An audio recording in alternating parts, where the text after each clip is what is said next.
and gentlemen, it's the comedians!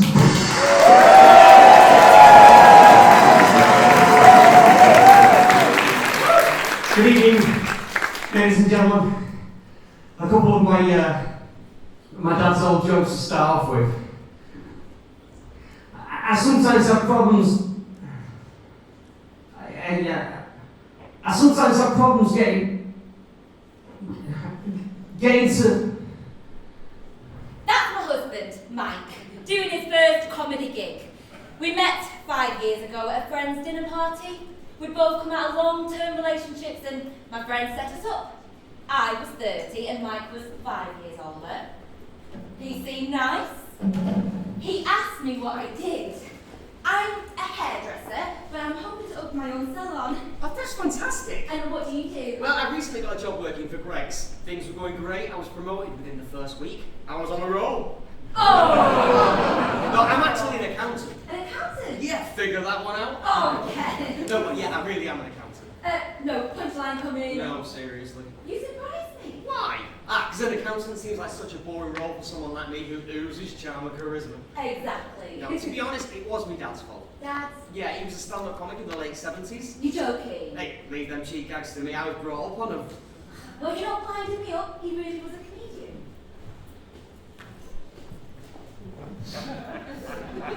Well, the divorce went well. We split the house 50-50. I got the outside.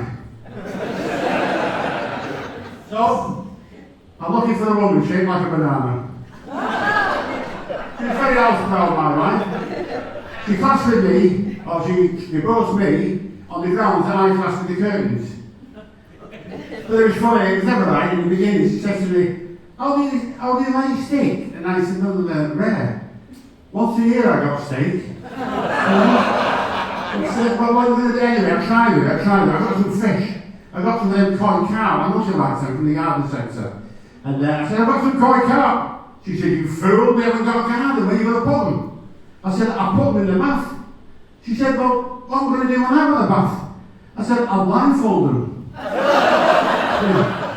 Anyway, I'd like to finish off with a song now entitled, I beg your pardon, I never promised you a beer garden.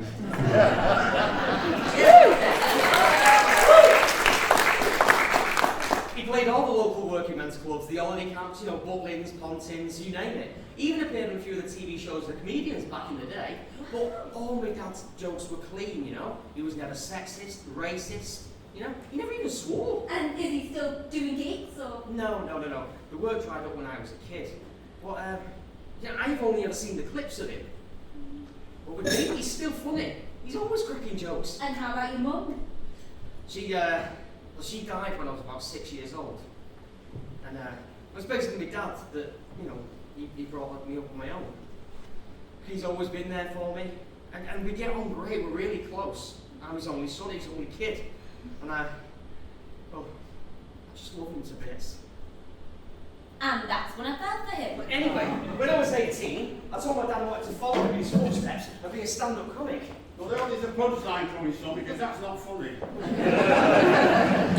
do you mean, Dad? Well, you've just got your qualifications, you're about to go to university.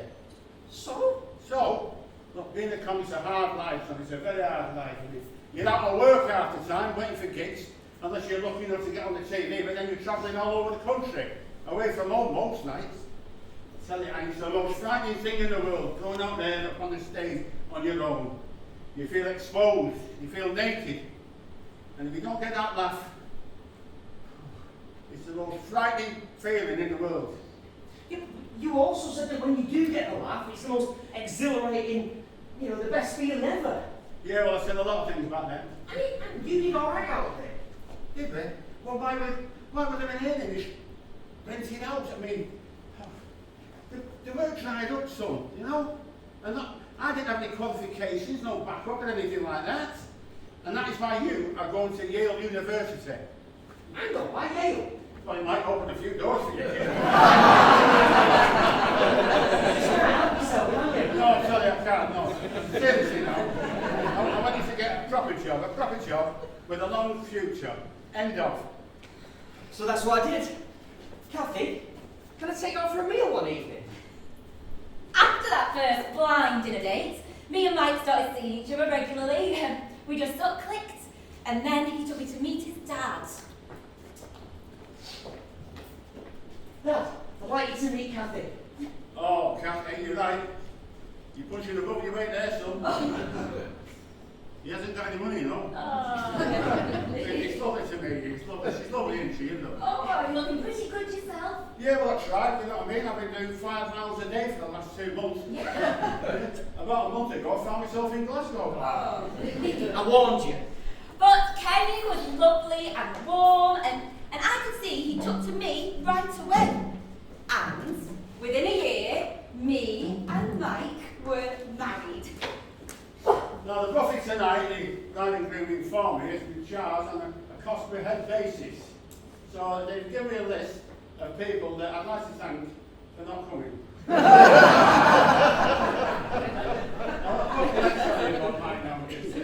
They won't get him arrested. He's a good lad. He's a good lad. He's friendly. He's generous. He's kind. He's bisexual. I'm sorry, that's the wrong wedding. No, but seriously, as many of you know, that over the years, myself and Michael have had a very close relationship, you know. And I'm very proud of him, you know.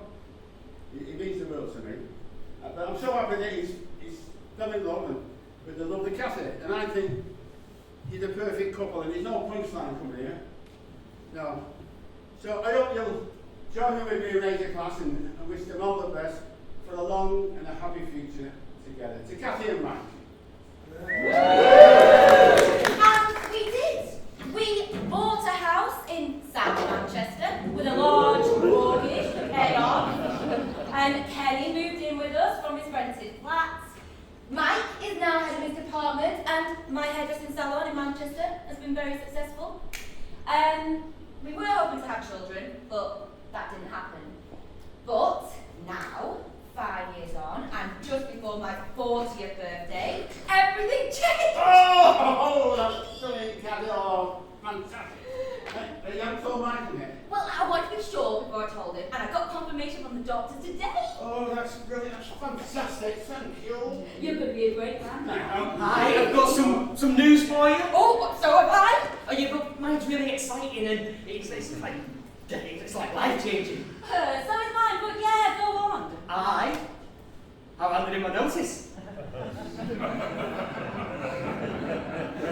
You handed in your notice? Yeah. Why?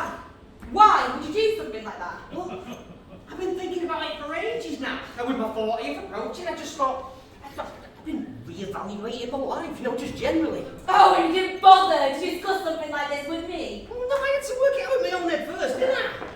And what is it you propose to do? I'm going to be a stand-up comic. Are you serious? Totally. You want to be a comic at your age? For God's sake, Michael. I've always wanted to do it, but you won't let me. Let you. I tried to guide you, son. I tried to show you what a comic's life was going to be. I tried to guide you. Oh, no, you forced me, Dad. And now? I want to follow my dreams. Follow your dreams? For Christ's sake, Mike! You sound like some kid on X Factor! Mike, you've got to withdraw your notice at work. No, I can't. I've made my mind up, Becky, I can't. And I won't. Do you want to hear my news? Go on, then. I'm pregnant. Now that's a pregnant pause.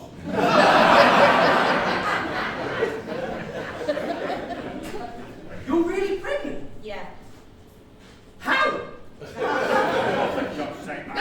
You know what I mean? Like, we've been trying for 5 years. Why now? I've no idea, but I am. I'm going to be a dad. I'm going to be a dad. I'm going to be a dad. I'm going to be a dad. No. Oh, and you're going to be a dad. No. You're going to have to take your notice back, Michael. Because we can't afford just to live off my income, can we? No. Shit. Well, it's never going to happen, is it? See, I'm never going to know what it feels like to stand in front of an audience and make them laugh. Look, I can't believe I'm saying this, but I've still got some contacts in the business. I'll ring around, I'll see if I can try and get you a one-off gig, and I'll work with you on something, on the routine. Really? Are you up for that? Yeah, of course I am. Yeah, well, you've got to take your notice about that, I think. I mean, see how it goes, it might not be for you, and I don't want to see you dying on stage. So, Kenny got Mike a gig, but with one proviso.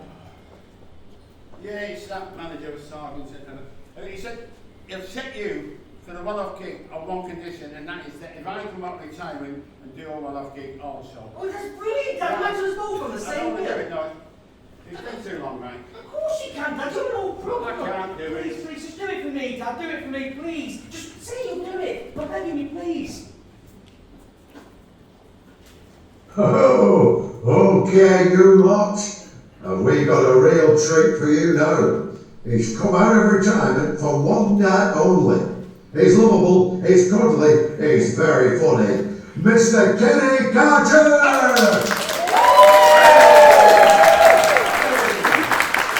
Thank you everyone, thank you, it's lovely to be back on the game, back in the game, whatever it is. Yes, it's been a long time, and as you can see, I've been looking after myself, you know, I'm back to my fighting weight. As a sumo wrestler, what can you do? And I had a couple of jobs in between. I had a job at IKEA, or IKEA as they call it. And the lovely manager, he said, "Have a nice day." I said, "Okay," and I went home.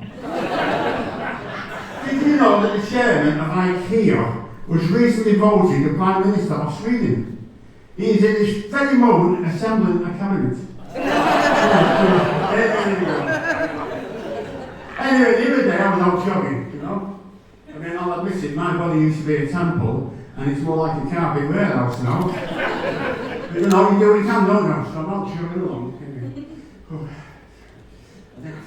It's like fat camp, isn't it? It's not going to be, but he's going, he's getting in, he's I hear he's chuckling.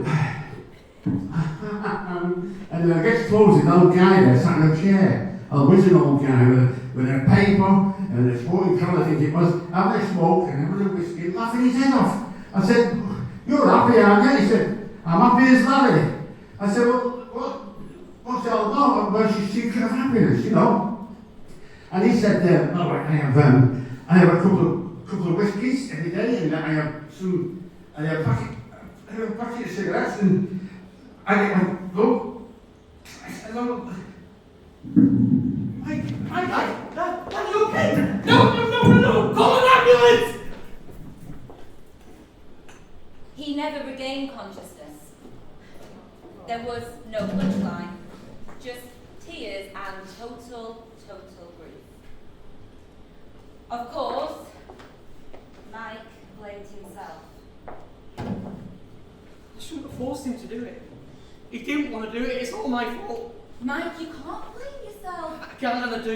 If I hadn't put him in such a stressful situation, he might never have that heart attack. Mike, you don't know that for sure. He could have had the heart attack at any time. He's never gonna see his grandchildren.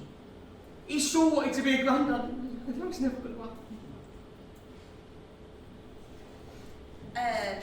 The turnout at the funeral was incredible. I had no idea that Kenny had been so popular.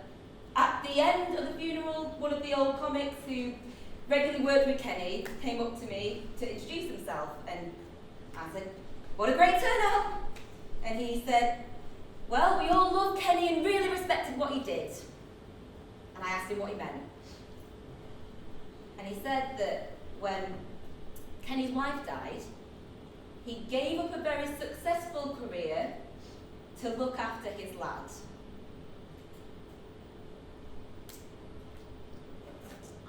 I couldn't tell Mike. He was feeling guilty enough as it was. But I could do something else. A celebration of Dad's life? Yes, a tribute. I booked the comedy store and all the comics. Are you kidding? And guess who's going to the top bill to finish the evening? Oh, who? You are. Wait, what? No. I can't do that. I can't do that. Yes, you can. You will. You will do it for your dad. You will do it for yourself. And Mike, I want you to know that if you want to follow your dreams, I will support you 100%. And the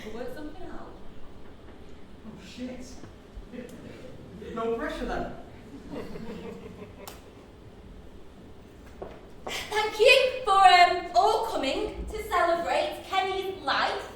And thank you all to all the comics. They've been like totally brilliant. And we're going to finish the evening with his son, Mike. He's very nervous, so be kind and give him all your support.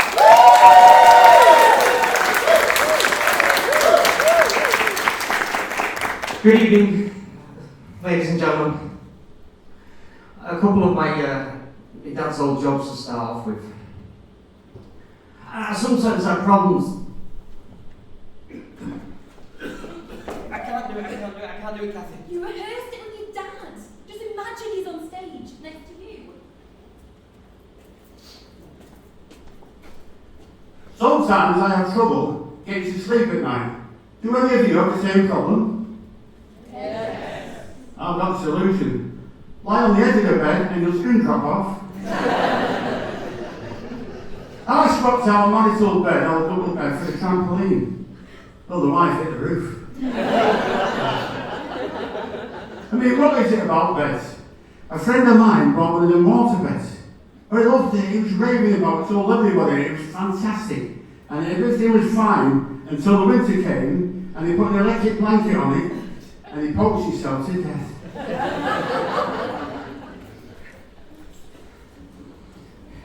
Did any of you stop drinking for January? Anyone here dry January? Yeah. You did? I'm impressed. I was hoping for dry January, but it pissed it down every day. I'm sorry for swearing, Dad.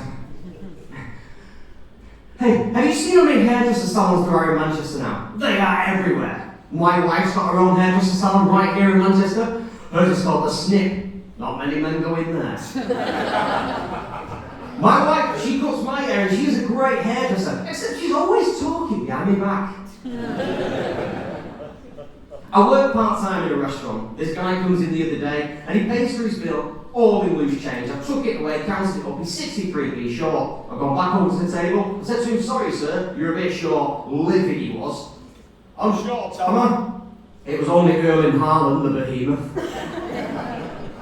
Talking of jobs, did you know that Dad became a roofer right after he quit being a comedian? He did, honest. So Dad, if you are up there, on a more serious note, I want to thank you all for coming tonight to remember my dad. I now know that this is a one-off gig, and this isn't for me. I have more important things to think of. But thank you. You have been a fantastic audience. And finally, Dad, if you are up there on heaven's roof, I love you. Love you. Love you. And I am going to miss you so much.